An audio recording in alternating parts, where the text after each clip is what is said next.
మమతా బెనర్జీ నుంచి ఎవరెవరో వెళ్ళిపోవడం వేరు. బెంగాల్ సింహం అని పేరు పడినటువంటి సాయాని ఘోష్ పెద్ద షాకే ఇచ్చింది మమతా బెనర్జీకి. వాస్తవంగా ఈమె కొన్ని ఓటీటీ వెబ్ సిరీస్‌ల్లో యాక్ట్ చేసేది. ఈ నటనకి చూసి ముగ్ధులైనటువంటి అభిషేక్ బెనర్జీ ఆమెను మెచ్చుకోవడంతో పాటు టీఎంసీ పార్టీలో చేరేలా ఒప్పించాడు. పార్టీలోకి రాగానే ఆమెకి జాదవ్పూర్ లాంటి అత్యంత సురక్షితమైన లోక్సభ స్థానం నుండి టికెట్ కూడా ఇచ్చారు. అక్కడ ఆమె గెలిచింది. 2024, 26 ఎన్నికల ప్రచారంలో ఆమె కోసం అపరిమితంగా డబ్బు ఖర్చు చేయాలని అభిషేక్ బెనర్జీ స్వయంగా ఐపాక్ టీంను కూడా ఆదేశించాడన్న ప్రచారం జరిగింది. ఎన్నికల ప్రచారంలో పలువురు యూట్యూబర్లు ఆమెకు విపరీతమైన కవరేజ్ కూడా ఇచ్చారు. కొందరైతే ఆమెను ఏకంగా బెంగాల్ షేర్ని అంటే బెంగాల్ సింహం అని కూడా పిలిచారు.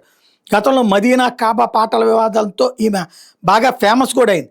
గతంలో ఈమె మాట్లాడుతా తాను ఎప్పటికీ చెడ్డి అంటే ఆర్ఎస్ఎస్ బీజేపీల మద్దతుదారిని కానని, తాను ఘోష్ని టీఎంసీని లేదా మమతా బెనర్జీని ఎప్పటికీ వదిలిపెట్టనని గట్టిగా చెప్పుకొచ్చారు.